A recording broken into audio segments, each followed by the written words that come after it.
I mean, she says it herself. That's just how I be. It's expensive to be me.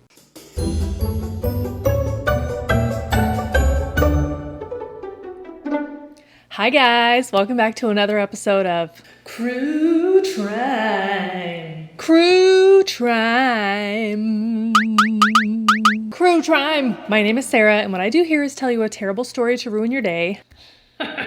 And put on my makeup at the same time. So if that sounds like fun to you, or, maybe it's just a little weird to you, you're in the right place. So make sure you subscribe to this channel, turn on all of the notifications, and then that way you will never miss one of my terrible stories. So, not only am I a total creep for Crue Trime, as are you, I also love trashy reality TV, especially the Real Housewives franchise on Bravo. I mean, who doesn't? I don't watch all of the cities, but there are a few that I never miss. Which one is my favorite, you might ask? We would seriously be here all day long if I start going into each city trying to figure out which one's my favorite. I mean, they're all different and delightful and terrible in their own way, aren't they? Atlanta. I said what I said. New Jersey.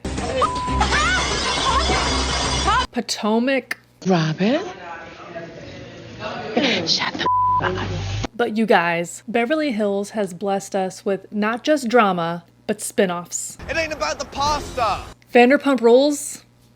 Bless. But anyways, back to Beverly Hills. Now, not every season has been a banger, okay? Sometimes they change the cast and it's not great. But sometimes they update the cast and it's a game changer. When Erica Girardi was added in season 6, we were also introduced to her sugar daddy, husband, mega lawyer Tom Girardi. Now, who could have guessed that the legendary lawyer whose record-setting million-dollar hairs legal settlements, one being the case that inspired the movie Erin Brockovich, would go down in such shameful fiery flames as a swindling, thieving, lying McLiarson, that he would end up publicly disgraced, disbarred, and indicted. Well, we're gonna get all the way into it today, friends. This is the story of Tom Girardi. I know I've already kind of gotten started putting on the makeup, and I don't really feature any of the things as I'm applying it, so if you want to know what it is, look down in the description box because everything is linked. Thomas Vincent Girardi was born on June 3rd, 1939 in Denver, Colorado to Jane and Albert Girardi. Tom and his two brothers, Robert and John, grew up in the Westchester neighborhood of Los Angeles, California, and attended an all-boys private Catholic prep school, Loyola,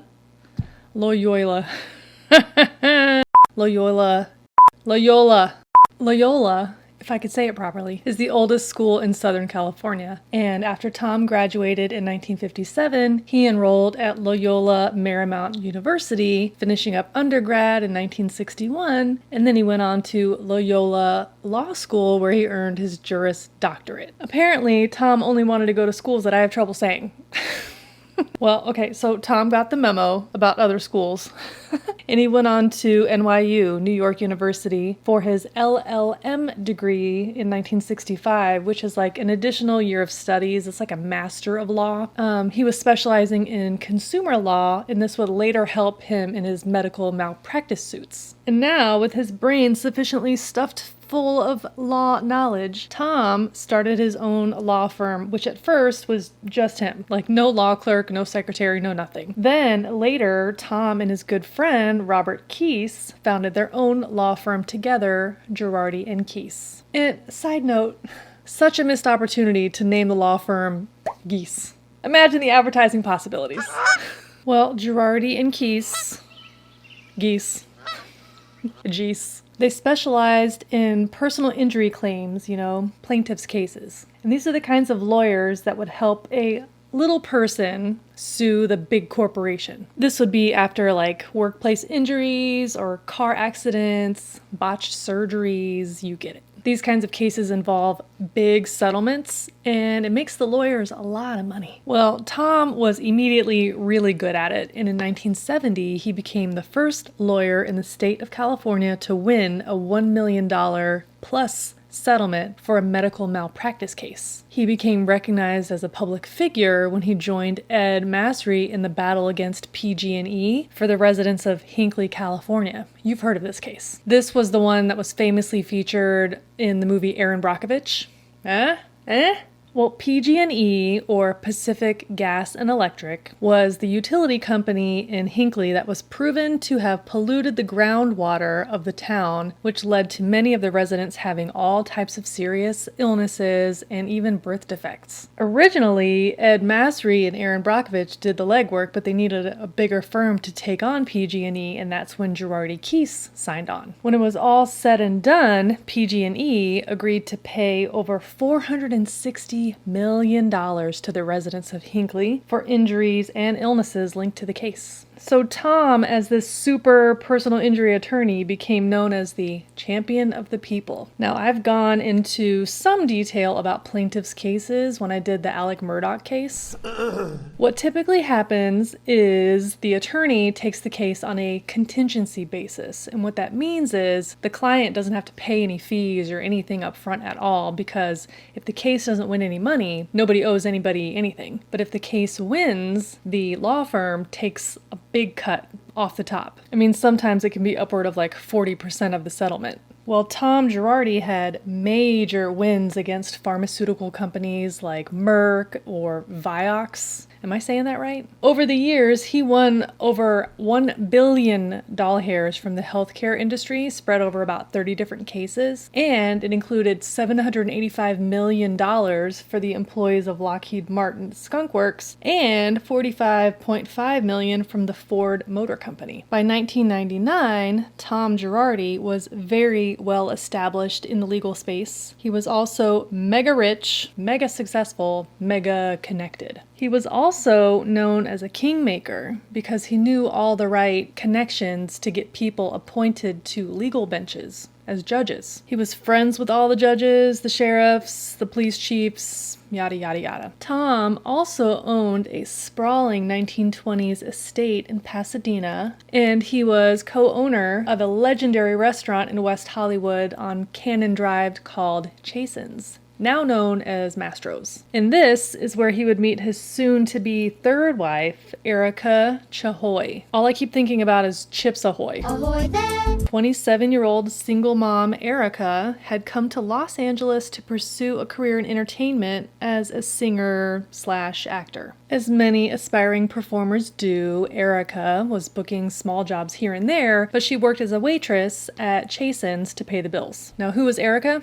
Glad you asked. So Erica Nay Chahoy, Chips Ahoy, was born on July 7th, 1971 in Atlanta, Georgia. Her father had split from her mom when she was just a baby, so her mother, a music teacher, raised her with the help of her grandmother. Now, Erica was a natural-born performer. She loved to sing and dance. After she graduated from a performing arts high school in 1989 and turned 18, she moved to New York City to pursue her dreams. Now, living in New York City ain't cheap, okay? So she was working at a go-go club called Shakers. That was paying the bills for a time. She got small parts on TV shows and some singing gigs, and in 1991, she married her boyfriend, Thomas Zizzo, and they had a son in 1994. Unfortunately, that marriage didn't last, and her manager was also pressuring her to move to LA, so after her and Thomas divorced, she made the move alone across country while her son stayed behind the East Coast with her family in Georgia. Again, when she was in LA, she was booking some gigs here and there, but she made most of her money waiting tables at Chasen's. One of the regulars that would come into the restaurant was an older guy named Tom. Tom was a very friendly, charming, sweet, kind man. Great customer, great tipper. Everybody loved him. He was also recently divorced, 32 years older, and an investor in the restaurant. Erica got to know him on a, kind of a surface level, over the next year or so, until he asked her if she'd like to go out to dinner sometime. She always kind of knew that he liked her or fancied her because he would talk to her a lot. Well, the story goes that Tom's secretary called Erica to arrange the date, but Erica refused, saying that if Tom wanted to take her on a date, he'd have to call her himself. Sass. Well, when they finally did go out, they were essentially together every day after. Erica moved in almost immediately. She was drawn to Tom's intelligence, positivity, and success. They dated for about 6 months before they became engaged, and then about a year after Erica had first moved in, they were married on January 7th, 2000. Erica was 28 and Tom was 59. Erica's life pretty much revolved around Tom. You know, he wanted to support her, take her around the world, show her his life, and stop working. I mean, shit, you don't have to twist my arm.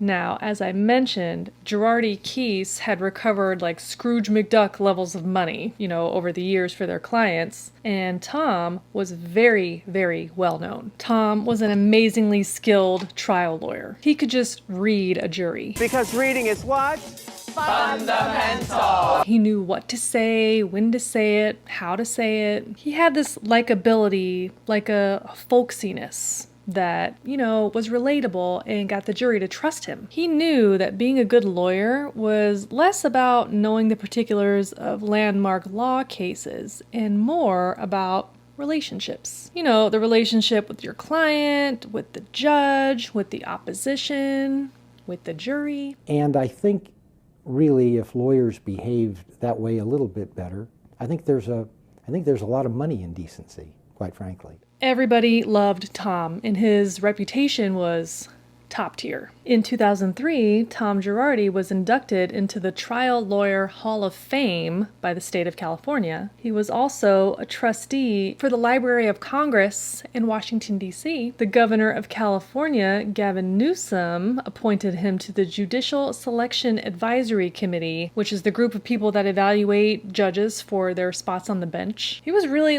he was a big deal. Big, huge. I have to go shopping now. Girardi Keese was also like the premier law firm in Los Angeles, and interns and little baby lawyers were clamoring for the opportunity to work there. Not only because the firm was mega successful, but because of all the perks. That kind of success is well paid. First of all, there was major networking opportunities. It was like a shortcut to access to big-time connections, to luxuries like fancy restaurants and designer clothes and really nice cars and premier real estate and celebrity clientele. Parties, clubs, premieres, galas. You get it. You can imagine that, especially in a town like Los Angeles, your reputation and who you know is everything. By 2007, Erica was kind of bored being the first lady of the legal world. Boy, they hated my ass. Still do. And she had started putting a lot of focus and attention on her music. Erica had recorded dance songs and performed in nightclubs, and with essentially unlimited funding. Now, Tom was very supportive and very generous. Erica was able to work with the same costume designers that Lady Gaga was working with, and the same choreographers who had previously worked with Michael Jackson. Her music singles were featured in a couple of movies like Hit and Run in 2009 and American Summer in 2011. She was actually on the charts, you know, the Billboard Dance Club charts, with songs like Pretty Mess, Painkiller, and How Many Fucks? How many fucks do I give? Here's a little pro tip from me to you. If that song is your ringtone on your phone, you should make sure that it's on silent before you go into staff meetings. Ask me how I know. In 2015, Erica joined the cast of The Real Housewives of Beverly Hills. So Erica's character on the show is kind of polarizing, but I have loved her from the start. First of all, she's ice cold, which I love. You're inherently cold. But then sometimes she'll fly off the handle. What is even happening? The way you talked to me when I did. I don't care how I talk to you. You called me a liar. Her outfits are ridiculous, and I love it. Well, her portrayal on the show definitely opened her up to criticism as, a gold digger, delusional, whatever. But the editors also didn't exactly show Tom to be super nice all the time. You have all this confidence. Great intellect. Excuse me, Erica. This is me talking, not you. Anyway, Erica was definitely shown to be a strong personality. Why do you look like that? Why do you look like that? Get on my level, Bill. You wish you could look like this. that not everybody liked. So, potato. I mean, the show is just equal opportunity shady boots.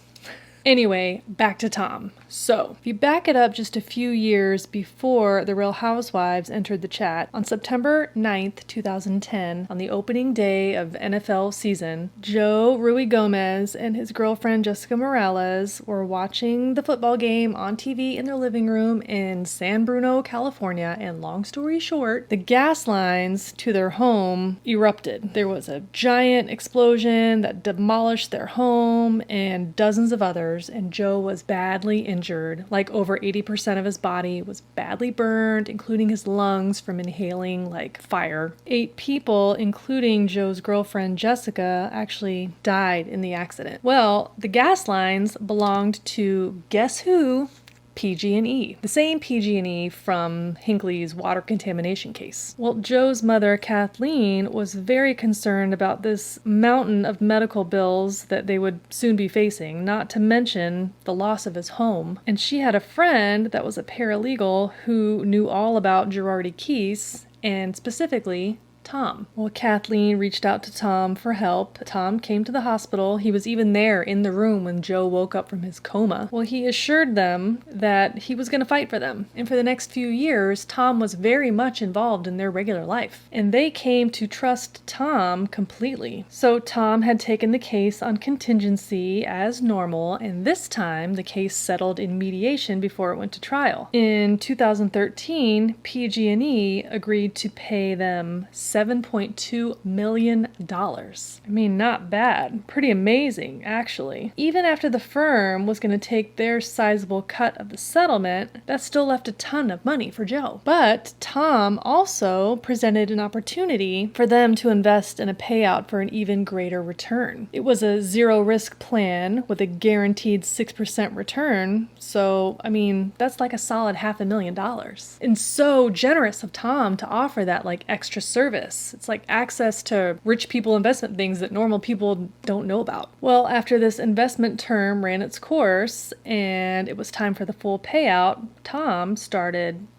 stalling. Tom said that the judge who had presided over the mediation said that he didn't think the payment should be given to Joe all at once, and he said it would be more prudent to get the settlement in smaller payments. I mean, that's weird, but again, Joe and his mother fully trusted Tom. So the checks finally did start getting cut, but then they would sometimes not get deposited on time, and Joe or his mother would contact Tom, and sometimes the money would come through, and sometimes it wouldn't. And they started to squint at Tom. Finally, in January of 2017, the checks stopped completely. Tom stopped answering their calls.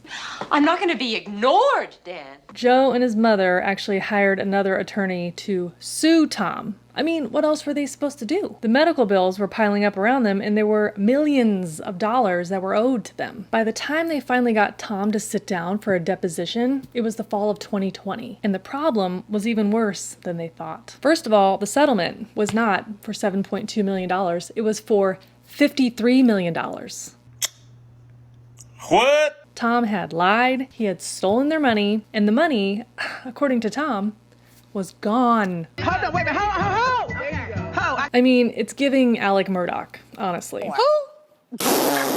Joe's case was just one tiny drop in the bucket. Tom Girardi's law firm had won billions of dollars over the years, dozens of million-dollar cases, so how many of those were wrapped up in this kind of fraud? If you rewind to 2 years just before that, on October 28th, 2018, Lion Air Flight 610 departed Jakarta, Indonesia, and 13 minutes into the flight, the Boeing 737 aircraft crashed into the ocean with all passengers and crew. Almost 200 people, no survivors. Well, Girardi Keese sent employees to go visit the family members, and they got them to agree to let them handle the case. Now, since the lawsuit was going to be tried in Chicago, Tom Girardi partnered with the Chicago-based attorney Jay Edelson to represent all the families. Now, Jay Edelson would later say that he did not like Tom Girardi's vibe. Apparently, there was a work dinner that they were at, like with a bunch of other contacts and colleagues and stuff, and he said that Tom was working the room like he was the groom at a wedding. It was just like too much, like too schmoozy, too ostentatious, and the Lion Air case wasn't about winning money. It was about compensating families that had lost their sons and daughters and mothers and fathers and brothers and sisters. Well, the case with Boeing settled almost immediately. They didn't want to drag it out for all these families. But even as a co-counsel on the case, Jay Edelson hadn't been paid. And it's not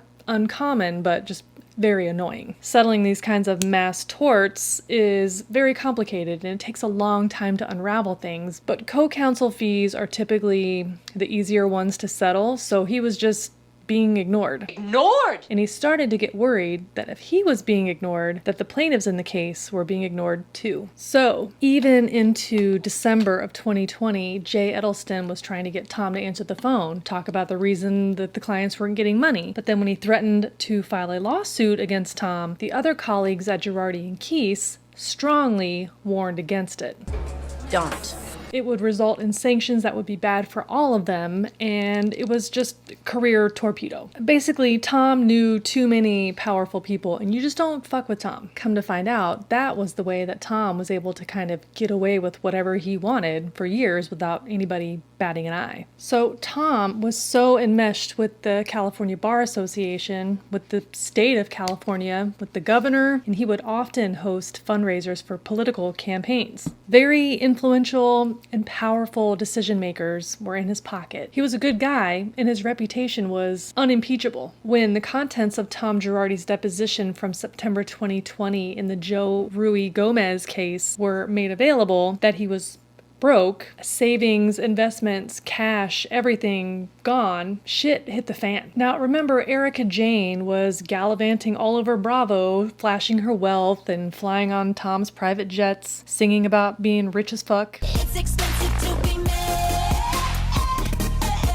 People started to wonder, all that stolen client money had to be going somewhere. I mean, she says it herself. That's just how I be. It's expensive to be me. Well, the forensic accountants descended on Tom's books like ants on a popsicle, and they found a hot pile of shit. Millions of dollars were transferred between accounts without explanations. Expenses were mislabeled or misappropriated, but the worst thing that they found was that Tom had been dipping into clients' escrow accounts. So escrow accounts are like little trust funds. They essentially hold the client's money until it can be settled, and it's okay to dip into them to pay legal fees or, expenses, but using it as a personal piggy bank is a no-no. Right to jail, right away. But because Girardi Keese had been so outrageously successful for so long, bazillions of dollars going in and out of it, Tom was able to just hide in plain sight. Nobody knew. And by the way, about the same time that everything was coming to a full boil, Tom's wife, the now 49-year-old Erica Girardi, filed for divorce in November of 2020. And even the most Botoxed of eyebrows in Beverly Hills shot straight up. Erica claims that Tom had been unfaithful to her, cheating on her with an appellate judge in town. Any of the lawsuits, did you have a heads up? Is that why you got divorced? No, I did not. She said that they had grown apart over the years and, Tom wasn't being so kind to her anymore and had pushed her out. In the meantime, the story of Tom Girardi had gotten worse and worse. A month after Erica filed for divorce, a federal judge in Chicago froze Tom's assets, which to some Real Housewives fans, little convenient. Did you really think I was going to play nice with you? Many other families in other states have also filed suits against Tom, and in January 2021, Girardi Keese filed involuntary bankruptcy and has since been dissolved. In March of 2021, the LA Times reported that Tom had been sued more than 100 times for financial malfeasance and theft. Tom's assets have since been liquidated, and the $17 million Pasadena mansion was seized by the bank and later sold for $7 million.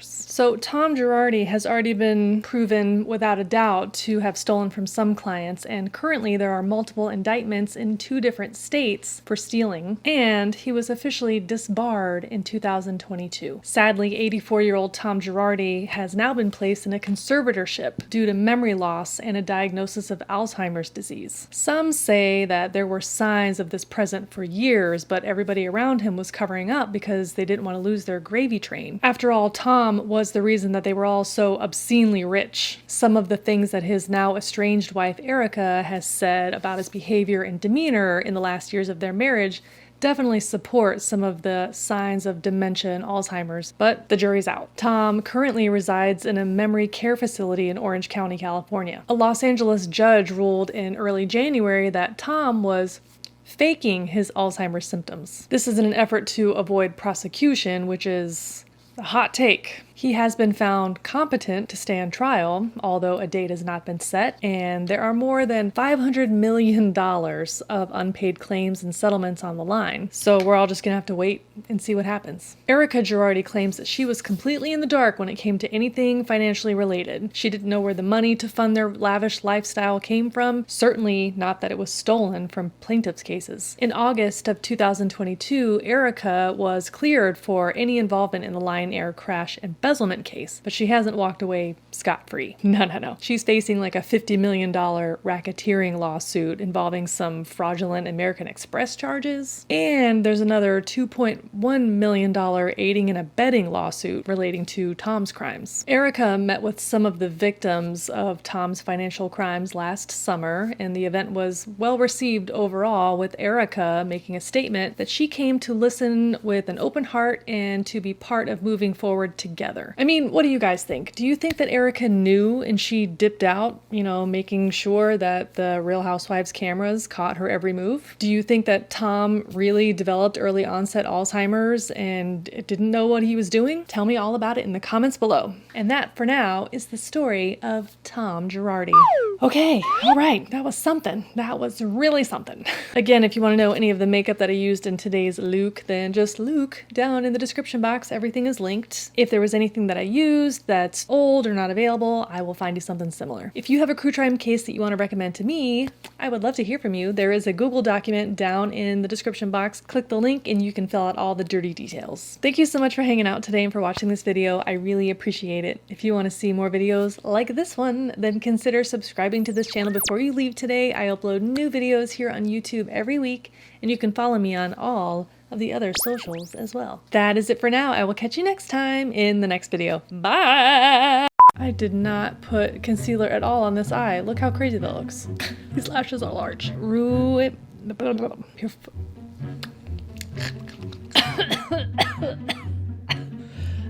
And he was the cone owner. And could get people Loyola High School. Why can't I say this word? And I did not wet my sponge again today. Shit. Am I centered? I cannot tell. Because that's for... But